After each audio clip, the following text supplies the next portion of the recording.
Masaya ako dahil binilhan ako ng nanay ko ng cellphone. Masaya ako dahil pinapunta ko ng nanay ko sa Maynila.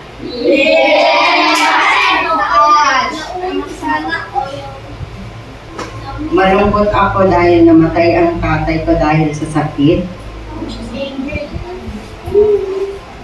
Malungkot ako kasi naghiwalay ang mga magulang ko.